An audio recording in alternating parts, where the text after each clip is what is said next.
Good morning and afternoon to everyone. I'm Dave Judy, your host today. Welcome back to the PNNL Grid Resilience webinar series. In this series, we're excited to share with you some of our current research efforts at PNNL that are addressing grid resilience, considering both climate change and clean energy transitions. If I could get someone to go to the next slide. It doesn't look like it's working for me. Thank you.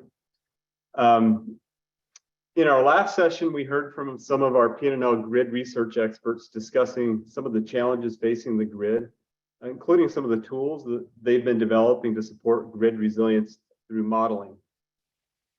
Over the next several weeks, we'll hear about research efforts focused on characterizing future weather events relative to grid resilience, some of these local scale extremes. These include wildfires, which you'll hear about today, hurricanes, and wind resources, wind and drought. We'll also be discussing some exciting new research about tools used to represent technological change in our energy system portfolio and what that means for grid resilience. As I mentioned today, we're excited to have the first of a few discussions on some of the local scale weather and climate extremes that pose challenges for grid reliability and resilience. It's my pleasure to now introduce Jerry Tagestead and Ruby Long. We do have a little bit of a logistical change here. I want to thank Jerry Tagestead for stepping in last minute for Andre Tolman, who had a personal matter to address. So Jerry Tagestead is a team lead here at PNNL for one of our geospatial science analytics and geointelligence teams, where he's a leader in spatial data integration, application of remote sensing, and using his expertise, and provides project and people management support. Jerry joined PNNL in 2000 after earning advanced degrees in geospatial technology with an emphasis in remote sensing. His recent experience in the commercial sector provided him some in-depth experience in hyperspectral analysis for vegetation dynamics, which really has kind of helped set a course for applied research across energy, national security, environmental domains, including some of the work that you'll hear about today. Some of the current projects include calibration and analysis of UAV imagery, active wildfire detection and characterization, and remote estimation of infrastructure damage. Dr. Ruby Long is a Battelle Fellow here at PNNL, where her research broadly cuts across multiple areas of research, including modeling analysis of climate and hydrologic cycle. Her research on climate change impacts has been featured in Science, Popular Science, Wall Street Journal, National Public Radio, and many major newspapers. Dr. Long is Chief Scientist for the Energy Exascale Earth System Model, or E3SM, which is a major effort to develop state-of-the-art capabilities for modeling human Earth system processes on the Department of Energy's next generation high-performance computers. Dr. Long is an elected member of the National Academy of Engineering and Washington State Academy of Sciences. She's also a fellow of the American Meteorological Society, American Association for the Advancement of Science, and American Geophysical Union. Dr. Long has published over 350 papers in peer-reviewed journals. So with that, I'm happy to turn it over to them to introduce the topic of resilience to wildfire. Yeah, thank you, Dave. And thanks everyone. Andre sends his apologies not being able to be here, but the work that we're going to be covering, I've been involved with since the early days, though I have to give credit to Andre for putting a lot of work into these slides. It's a bit challenging to know what's happening with wildfire just by listening to the news or sticking your head out the window. Although today, if you're in Richland, might not even be advised to stick your head out the window. If you look at the fire over the last 40 years quantitatively, which is what we've got in this slide here, you'll see that there's some interesting patterns in the number of fires and the total area burned. So on this graph, the black dots represent the total acreage, I'm sorry, the number of fires that have burned, and then the y-axis starts in 1983 going to 2021. The x-axis, or sorry, that's the x-axis. The y-axis on the right side shows the burned area in millions of acres. Those are the red dots and the red line. What you see is that though there's been recently, since about 2007, 2009, the number of fires has actually increased, whereas the acreage has continued to increase. This means larger fires, larger, hotter fires that are potentially burning out of control, and more risk to infrastructure thereby. We've seen the fire season go to a fire year. It really is round the clock, round the calendar. There's an earlier start and finish that's leading to that, and an increased magnitude due to these larger, more destructive fires. The climatic drivers of this are many, and I'm not going to go into them in detail because Ruby really takes them apart nicely in her part of this presentation. But there's certainly a large variability in precip, as well as, ultimately the fuels are drying out. The other drivers, we'll leave that for Ruby to talk about. For the next view of this, I've mapped out these fires to look at them in a different way, and I've binned them in approximately these three bins. So let's look at where the fires are. Well, you can see right away, we in the West have the distinction of having the most fires.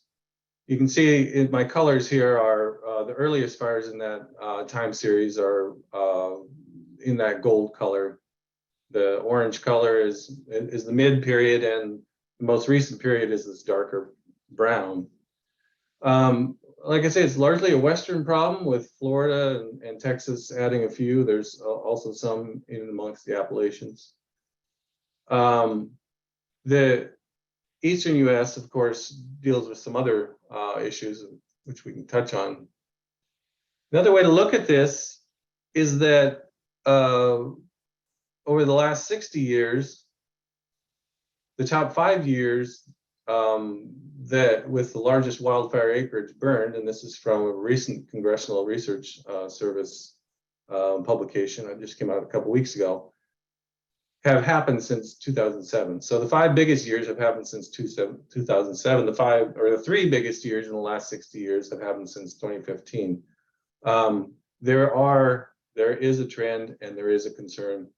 Like I say, this is a Western problem primarily. There will be plenty of talk on what we're doing on the Eastern side. I wanted to touch just briefly, though, at least a nod to some of the work that we've done that's kind of helped inform our thinking about how we mitigate and help improve the resilience to wildfires, which is our radar system, which last year got some good press, and a couple of years, I guess. We were thankful to get an R&D 100 award winner.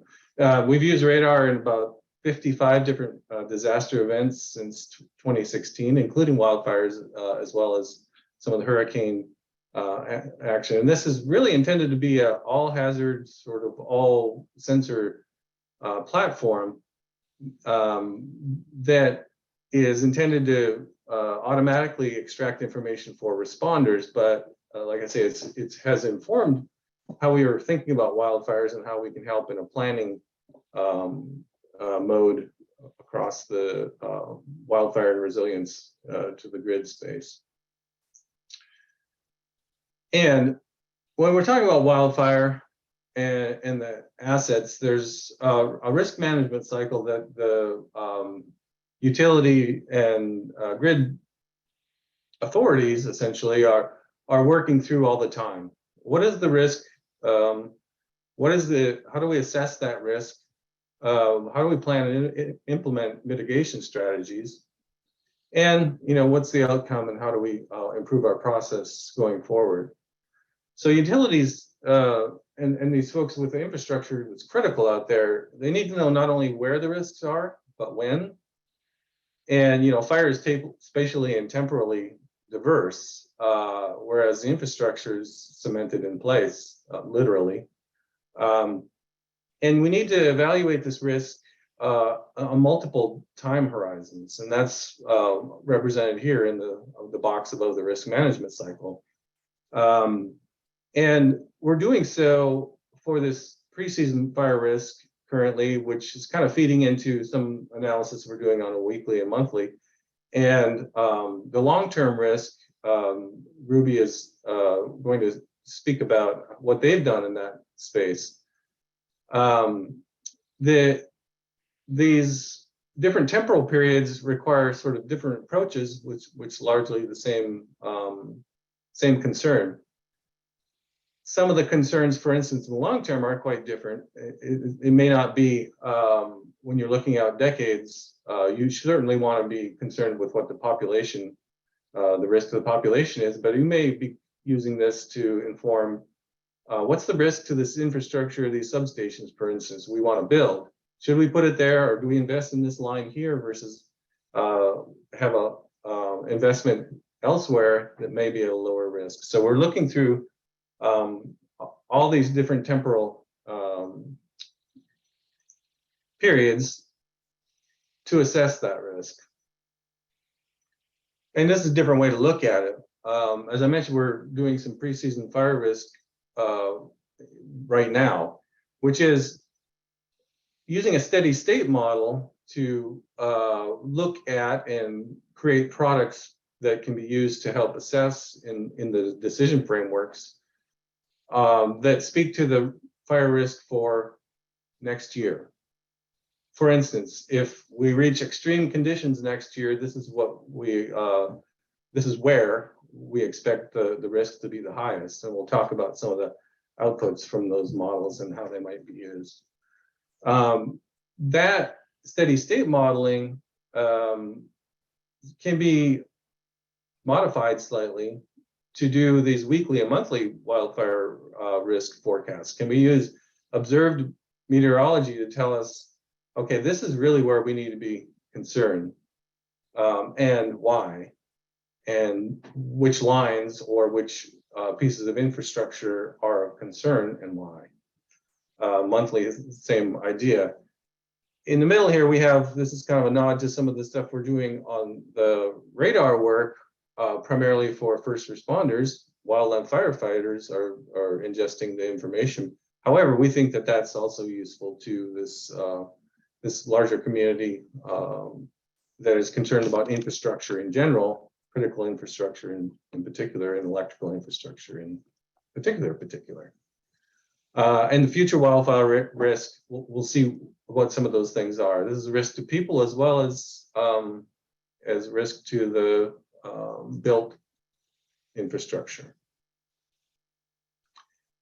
Now, when we're modeling what may burn, we kind of look at the characteristics of the landscape from a lens of fuels. So that's our fuelscape essentially. And we're lucky in the U.S. that we have a fairly active program through the USGS and U.S. Forest Service co-managed the land fire program. And they provide nationally consistent data on vegetation fuel looked at through this landscape or through this lens of fuels. And we attempt to represent the conditions as accurately and as up to date as possible, including looking at successional changes in vegetation type and cover following disturbance such as logging or fires or other vegetation management activities that have gone on. However, there's it's nice, it's consistent, it's updated every year, but the updates they're doing for this year are based on the 2016 vegetation map with the successional models applied based on the disturbances up to 2019. So we've actually had to build some custom workflows to do this in a much more agile way, update these vegetation maps to give us a more up-to-date view and a more realistic, we hope, model of what we can expect for fire risk. And fire risk is a kind of a big umbrella term that relates to all of these outputs. So we're running currently, like I said, some steady state model. It takes these inputs, the spatial inputs on fuels, and we use weather data to inform historic weather data to inform what is extreme for this ecoregion, and we kind of break that out and say, okay, these are the extreme conditions. Let's run the model under extreme conditions and see what we see in terms of the outputs. And these outputs are spatial, as are the inputs, right? And you get things like burn probability and flame lengths, heat output, which I think are the primary ones where you're concerned about risk to infrastructure. And there is another side to that coin. There's risk to infrastructure. So understanding risk is one side of the coin. Understanding consequence is another. But consequence can be viewed from multiple perspectives in terms of the consequence of a fire on a community or on infrastructure, and the consequence of a preemptive shutoff on communities. So I've got introduced here on this slide the PSPS acronym. If you're not familiar with that, actually, if you're in Portland, you're probably much more familiar with that term than you were with that acronym than you were last week, because they actually had an event where the power provider, in a preemptive way, did a public safety power shutoff. That's what PSPS stands for. And you know, this is kind of PG&E is really sort of pioneered in California the need for this. It's often been a case when there's public safety, you can shut off power. But in terms of wildfire risk, looking at very specific conditions in very specific areas, using the best information, do we or do we not turn off the power to this area? Because one, our lines may, we know, for instance, the infrastructure in this area is older, and it's of concern then that it may spark and we cause a conflagration. Or, like I say, there's consequence on both sides. And what we're doing is in a spatial model, looking at these local impacts based on the inputs of the fire risk model, as well as all these other indicators, health and safety indicators like where are the schools and assisted living facilities, demographics, where are the vulnerable communities, etc. And the outputs are then combined with things like, a utility might say, well, we've done vegetation management in this area, or we know the assets are really high quality, we just replace that line, we're less concerned. So they can use this in the decision matrix to help determine how concerned they are about their infrastructure, as well as how concerned they are that their infrastructure may be part of a problem.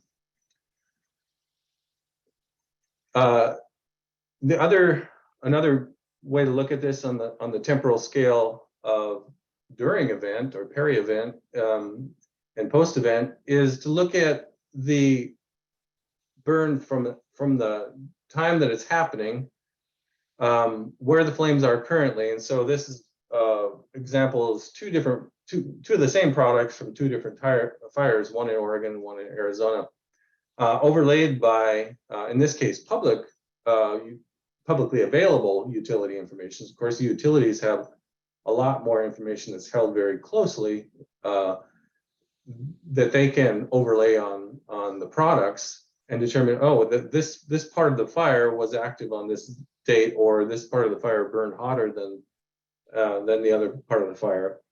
And I think the next slide largely continues down this path where I'll point your attention to the lower right, where we have a representation of burn intensity or burn severity.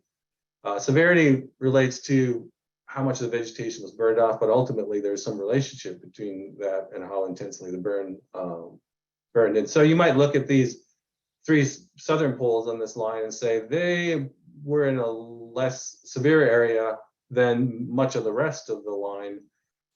It gives it a little information on how we might triage our response, and this was straight out some of our work that we've done on radar. So real quick, I guess I've presented an overview of our observation and modeling efforts that increase our understanding of wildfire and their relation to the critical energy infrastructure. I'm going to hand it over to Ruby now to delve into the details of what her team's investigation is doing into the drivers of wildfire, past and future, and their effect on the human and the built infrastructure. So thank you. Ruby, please take it. All right, thank you very much. Okay, so let's see if I can control. All right, so Jerry gave us a really nice overview of wildfires, particularly these amazing technology that can be used to assess fire risk. And at the beginning of his presentation, he also mentioned about observed changes in wildfires. So I'm circling back to look at the past and the future changes in wildfires, because we are particularly intrigued by some of the changes that we have already been seeing, especially in the Western United States, but also anticipating what might happen in the future. So in the following slides, I'm going to talk about 3 different topics, starting with the first one, where we look at mainly fire weather, right? Because we know that fire, a lot of them are associated with particular weather type of events. So we look at the large-scale meteorological environments of wildfires and then understand how they may have contributed to the observed wildfire changes. And we are focusing on California for this particular study.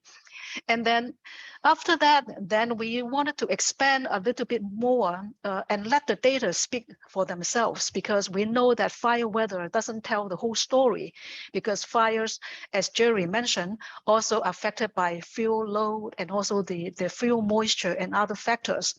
So now we talk about developing machine learning models that take into account a lot of different information, different types of data to allow us more systematically identify the key drivers of wildfires, and then how they might they have contribute to the changes in the recent decades. And then lastly, we also project future changes in wildfires using a combination of machine learning models and climate model projection. Okay, I am going to start my video. Sorry that I forgot to turn on my video. Okay, so with that, I'm going to talk about the first study, which, as I mentioned, look at mainly fire weather, particularly over California. So California has a very long history of wildfires, with burn area increasing by about 3.6% per year between 1984 and 2017. So as a result, if we look at 2017, the burn area has doubled compared to 1984. So these are some mind-boggling numbers related to how many fires have already occurred in California and the total acre burn, which is really mind-boggling, 35 million acre burn over the years. So when we look at California, we first think about, okay, so generally temperature and humidity are the 2 important factors controlling wildfires. So we try to break down these conditions related to temperature and the dryness of the air, and determine how many wildfires occur under hot, dry condition and hot, wet condition.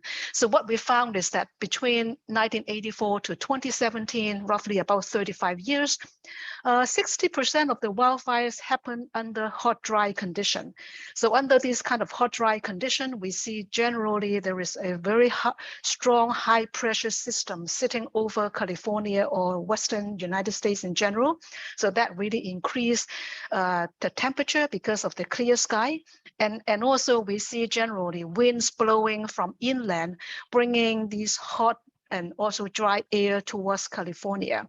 So that's why 60% of wildfires happen under this kind of hot, dry condition. But interestingly, we see that about 12% of the wildfires actually happen under hot, wet condition. So under this kind of hot, wet condition, we still also see high pressure systems sitting over Western United States, although not as strong as the high pressure system under the hot, dry condition. But interestingly, in this type of wildfires, there are winds blowing both kind of towards California from the coastal area as well as from inland, both actually bringing a bit of moisture towards California. So this would be the type of condition where you would actually see lightning happening that contribute to wildfires.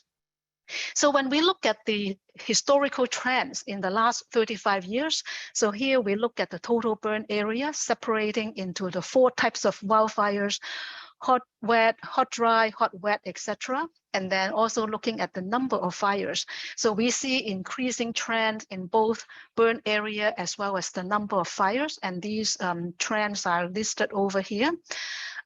So what is interesting is also that when we look at the lightning count, we also see an increasing trend over California, which seems to be supporting the fact that even hot, wet fires have been increasing because there has been these type of dry lightning happening more. So now going to a little bit broader, looking beyond just fire weather, we wanted to also know what are the key drivers of wildfires, including other factors such as fuel, moisture, etc. So in order to do this, we developed 2 machine learning models, one based on this method called extreme gradient boosting and another one based on a neural network. So we try to use machine learning, taking account of over 24 different predictors, including the local meteorology, the large-scale meteorological patterns like these large high-pressure system. And we also look at like land surface properties, socioeconomics factor like GDP, as well as population density, etc. So taking into account all of these information, we developed machine learning model to predict monthly burn area as well as fire emissions. So by fire emissions, what I mean is the type of tiny little particles with diameter smaller than 2.5 micrometer, and they are really bad for human health. So we predict these 2 quantities and then try to use the machine learning model to tell us, okay, so what factors are really driving the wildfire changes in the past? So here I'm showing you how well the machine learning model work, for example, in predicting the burn area. So on this panel, we show the observed burn area between 2000 and 2017. And then on the right-hand side is predicted by the machine learning model, and the difference between the two. Generally, the model is doing really well in terms of predicting the spatial distribution of burn area, as well as the probability distribution of different burn size of the burn area. So with this tool, then we asked the machine learning model to tell us like, okay, what have we learned about which drivers are more important in driving wildfires? So here we use a particular methodology called, generally called explainable artificial intelligence. And what it does is to tell us what the machine learning model has learned about which predictors are actually more important in predicting wildfires. So here I want to show you a particular example, like for in 2018 over California, and also in 2020 over California, there are really big wildfires that happened. And we wanted to know what predictors do the machine learning models use to really be able to predict the big fires in these 2 years. So number one, I want to mention that generally there are factors that always happen. Doesn't matter whether you are talking about smaller fires or bigger fires. You would always see vapor pressure deficit, and you would also always see fuel moisture being relatively low. But what distinguished these 2 big fires in California turned out to be not just vapor pressure deficit or the fuel moisture, but rather, for example, in the 2018 big fires, a major factor is really the dry relative humidity. The air is really dry. And then in 2020, the big factors are 2 of them. Number one, this purple color here showing drought condition in 2020 contributed to the big fire, but as well as this red color here showing these large-scale meteorological pattern, like a high-pressure system, stagnant air sitting over there for a long period of time. So these 2 factors combined together really make 2020 a big fire season for California.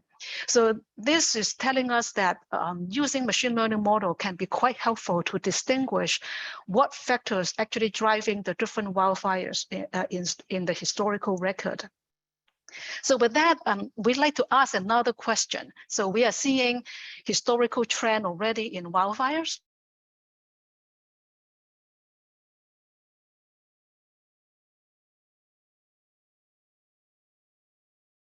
But one interesting aspect is during the summertime, but we kind of hear anecdotal kind of evidence that it seems like more recently fires have been happening also during the fall season. So is it generally true, and why that might be the case? So here I'd like to show you some results coming from climate modeling, as well as looking at climate data that suggests that potentially the wildfire season might indeed be changing. So on this, in this panel, I'm showing you the projection of precipitation over California. So this black curve over here shows the climatological precipitation over California, which typically peak during the winter season between December and February. But the climate models project that in the future, so shown by the bars over here, that the peak rainy season California will receive even more precipitation, showing positive change. Whereas in the beginning of the wet season, as well as towards the end of the wet season, we see actually a negative change in the future, suggesting that the rainy season will become sharper, shorter rainy season, wetter overall, but shorter. And so this is what climate models are telling us in the future. But has this actually been happening? So there is a study published last year looking at the precipitation data in the last 60 years. And indeed, what the data set telling us is that during the peak rainy season between December and March, indeed precipitation has already been increasing. And then looking at the shoulder season, like in the fall season, as well as the spring season, what we see in the observation data is that the fall season, which is shown over here by the red dots, indeed has already been seeing a decreasing trend. So these evidence really motivated another paper that talk about this shorter and sharper rainy season potentially can amplify California wildfire risk. And how that work is shown over here. So essentially, here they look at two different factors. One is flammability, which is shown by the orange curve, which generally peak during the summertime or the late summer season. And then another factor is the offshore winds, so winds blowing from inland, bringing the hot, dry air towards California. So in the present date, we see flammability peaking around September, and then the offshore winds peaking around October. So when the two overlap, this is really the peak fire season is between August and October. And the green curve here is showing the precipitation, which gradually increase over the fall season.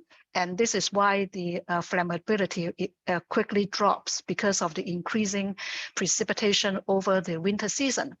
But in the future, what we said is that based on observation data, as well as based on model projections for the future, the precipitation will be reduced during the fall season so that the flammability will extend further into the fall season, such that the overlap between the flammability and the offshore winds will cover a longer period, and therefore extending the wildfire risk season from August to November, a longer wildfire season. So is this actually happening? And so this is an important question. So here we look at observation data, and again, using machine learning model and also a clustering analysis technique that allow us to develop 4 different clusters of wildfires in the Western United States. Each type of cluster represent similar drivers. So here we look at 3 different clusters over here for the Western United States. The blue curve shows the climatological fire emission, which generally peak around summer or early fall. And then the orange bars over here show the changes comparing the last 10 years with the earlier 10-year period. So what we are already seeing is that over the last 20 years, indeed, big fires have already been increasing more during the fall season, particularly September and October in 3 of the 4 clusters that we look at.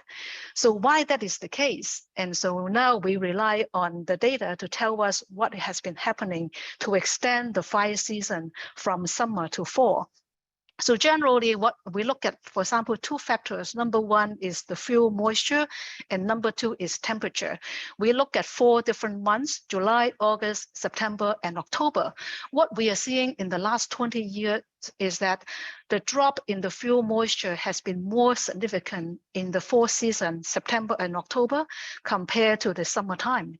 And then in terms of temperature, the rising temperature has been more in the fall season, again, September and October, compared to the summertime. So these 2 factors together would mean that there would be more increase in the fire in the fall season compared to the summer season. But why would we be seeing larger drop in the fuel moisture and larger increase in the temperature? So here again, we rely on the machine learning model to tell us what factors are driving these changes.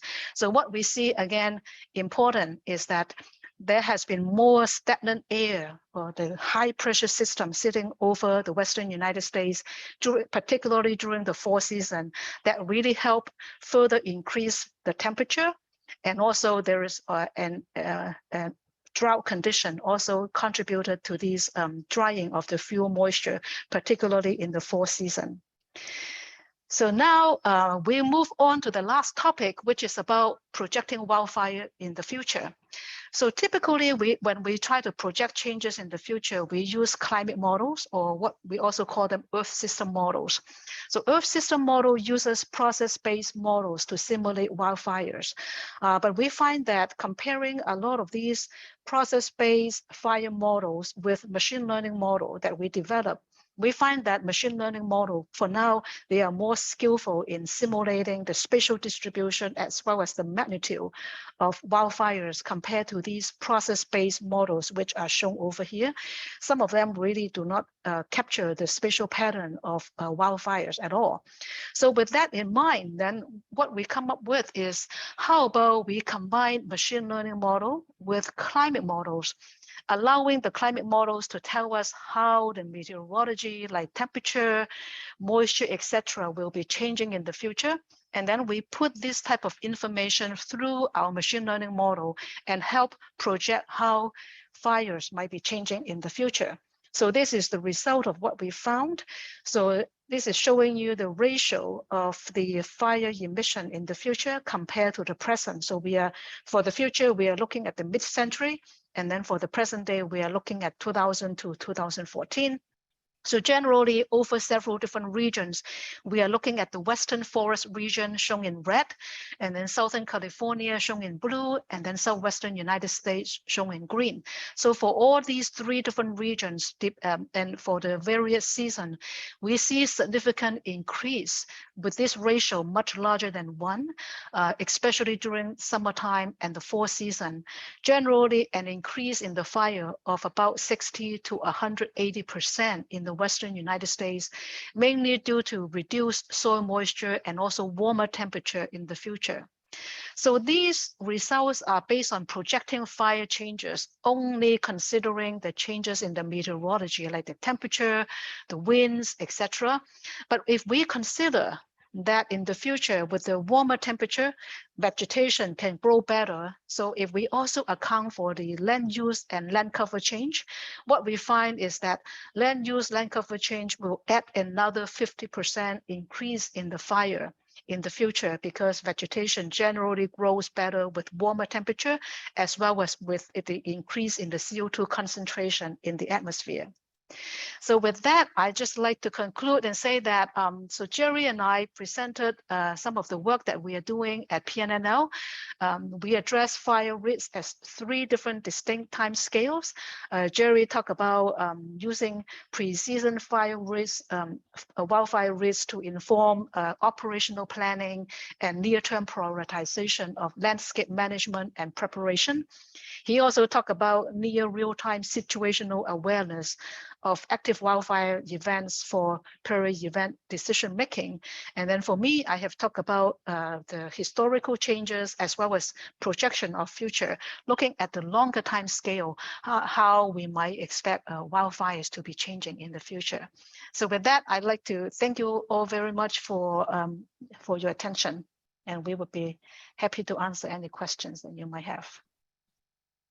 Thank you very much, Ruby and Jerry, for the wonderful presentation. Very interesting research, both on the operational applied research side and then some of the fundamental sciences. So thank you to those who have submitted questions. The chat is still open. We submit your questions and we'll get to as many as possible, intending to finish up here by 12 o'clock. So to kick this off, we'll start with some questions here, Ruby and Jerry.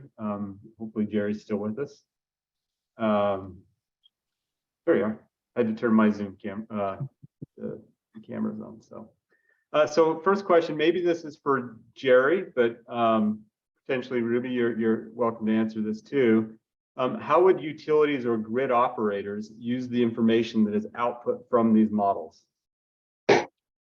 Yeah, I think it's maybe a question for both of us, because in the short term, and there were some specific examples, for instance, around those PSPS events, they are clamoring for the best available information to determine whether it's prudent to turn off a portion of a line. So that's a very tactical, happening right now as we speak sort of use. The other thing that occurs to me, and Ruby might be able to speak to this some, is planning future investments. Where should we just underground everything that we can, so we don't have the liability of lines hanging over that are going to get hit by a tree, or a squirrel's going to get burned and fall into the vegetation, which is like that event actually happens enough that in the PG&E report, it's a pretty big chunk of the type of ways fires start. So how we invest in our future infrastructure, as well as how we manage our current infrastructure. There's 2 examples there. Ruby, I don't know if you have anything to add. Yeah, so I can mention maybe like 2 points. For example, what I presented earlier, I think really quite concerning is this changing seasonality of wildfires, right? So we have been seeing this already in observation data, and the model projection, at least in the Western forested area, which I didn't particularly highlight, but that projection for that area also show a larger increase in the wildfires during the fall season compared to the summer season. So I think this extended wildfire season could potentially become a big concern. How do you really have enough manpower to really control the fires as well as put out the fires? And I think this is important information. And secondly, I'd like to mention that we use climate models to project changes in the future, and that can give us a lot of information related to spatial pattern, like which region we might be expecting wildfires to increase more, etc. But we know that there are also quite a bit of uncertainties in projecting the future, right? So what we would like to be able to do is to provide a range of values coming from using multiple models. For example, in the study that I show, we use 8 different climate models to drive the machine learning model, but potentially you can also develop multiple machine learning models so that you can combine this type of information together to give a range of values that that can help decision maker to plan for, because we are not just giving a single value, but rather a range with uncertainty as well.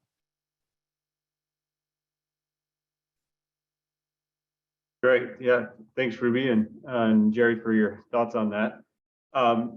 Maybe a question for Ruby here, relative to some of the climate and wildfire projections. How do you think we can improve the modeling of wildfires for more credible projections of some of these future changes? Yeah, thank you for the question.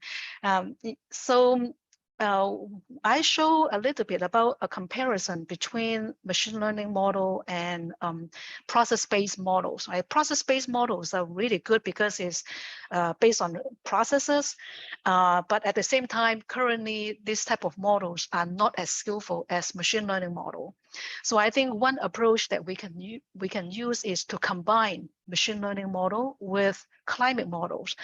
For example, the type of machine learning model that I talk about could potentially be used within a climate model so that you can combine all the different predictors that are predicted by the climate model and simulate the wildfires online, and the wildfires themselves could potentially affect the heat and also affect the aerosols and the greenhouse gases that can feed back to the climate system. So that way we can actually combine all of these information together.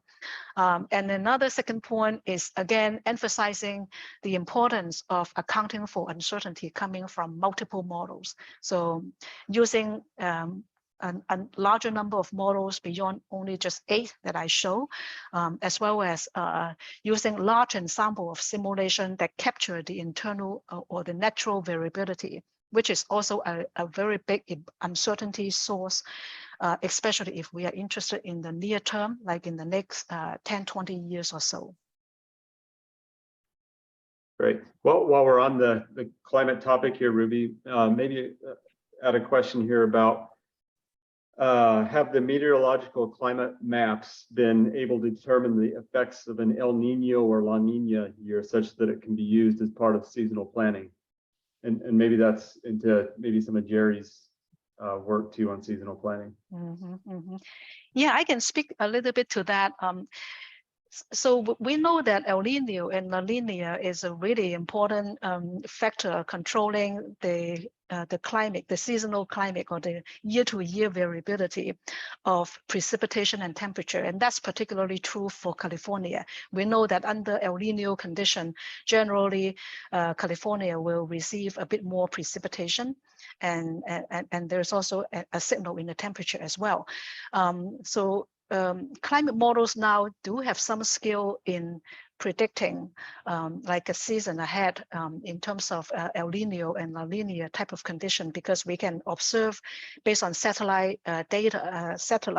We know the developing sea surface temperature over the Pacific Ocean, and that can allow us to predict the upcoming season, whether there might be a chance of an El Nino developing or not. So I think that kind of information is definitely helpful in anticipating wildfires because of the signal in terms of both precipitation and temperature during El Nino versus La Nina years. So I'll hand it to Jerry, and yeah. Well, I won't add much. I would say my experience there is limited to working with USGS on fires in the Mojave Desert, which the fire ecologist that we worked with pointed out that the PDO, the Pacific Decadal Oscillation, when we look at historic fires, was definitely had a predictive power. And I think Ruby spoke to how the skill of how we're able to use that in at least in a seasonal prediction. Right. All right, Jerry, I'm going to tee up a question I think that you're well positioned to answer here. The questioner says, I worry that with a longer fire season, we'll be looking at extended periods using fast trip settings protocols, which can have a devastating impact, particularly on EJ communities, environmental justice, that are less able to prepare for outages. So the question here is, what next steps is PNNL looking at to integrate environmental justice impact questions within the modeling framework? Well, I'll answer in a couple different ways. And one in particular is the consequence modeling. When we were asked to do that, that was one of our considerations. Let's look at the vulnerability of the communities So that goes in the decision matrix if there's going to be a power shutoff situation. And I think that fast trip setting is what that speaks to. So it's already being considered at the provider level because the emphasis on it with this particular administration. The other thing I'll speak to that I have personal experience with is that an investment that the DOE has made into a project that we're working on now, which is to look at microgrids and not just place those microgrids where they may have the biggest mitigating impact against economic factors. They're considering environmental justice factors in that particular analysis, which in this case is looking at hydro microgrid situation. So it's definitely part of the conversation and part of several projects of which I'm aware. There's a big emphasis on PNNL better understanding what these environmental justice issues are in specific cases. And I think you pointed out a really important one there. Great, thanks, Jerry. So Ruby, you talked a bit about some of the predictors of wildfires. We have a question that's come in about what other assumptions do you make to predict wildfires in addition to using historical data? So I like to speak to that maybe like from two perspectives, right? So at the beginning of my presentation, I really emphasized the importance of fire weather, right? So we look at temperature, we look at humidity, we look at these high pressure system and things like that. So those factors are definitely very important. But then later on, we also expanded on the drivers, not looking only at meteorology or the fire weather, but also looking at a larger number of predictors, including like drought, fuel moisture, fuel load, etc. So I think using this type of data-driven approach allows us to really get rid of a lot of our assumptions, like, oh, this one is more important than that one, etc. So using a data-driven approach, we let the data speak for themselves, and that really help us to determine which factors are more important. And I like to emphasize that number one, the factors are not all the same across the United States. So we developed this machine learning model actually for the whole United States, and we look at the drivers, for example, in California versus the Pacific Northwest versus the Southeastern United States. They are not all the same. And even when you look at the drivers for individual big fires, there are also differences as well. So really learning from the data can give us a lot of information, which we then take into account when we project into the future. So I hope that I can convince you that we try to reduce the assumption that we use by really letting the data speak for themselves. Yeah. Thank you, Ruby. Jerry, a question for you. Where do you see the technology going for fire prediction detection type activities? Oh, well, I think Ruby's spoken to some of it. I think the machine learning approaches that are informed by the physics and based models are going to continue getting better.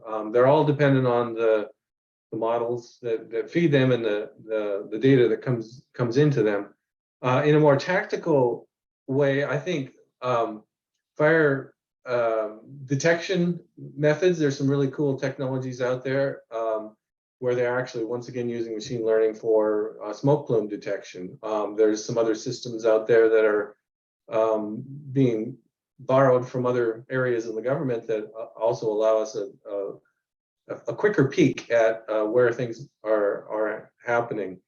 I like to focus on the overhead observation world, and I think there is, with this genesis of new satellite technologies, there's more in the characterization and rapid characterization of fires that will also allow us to do semi-real-time feedback into the behaviors, and those behaviors can then feed into the longer-term modeling. So there's I think technology and computing is aligning in a very good way to help us address what is obviously, as if you've been paying attention to what Ruby was saying, it's obviously going to be a continuing problem here in the Western US.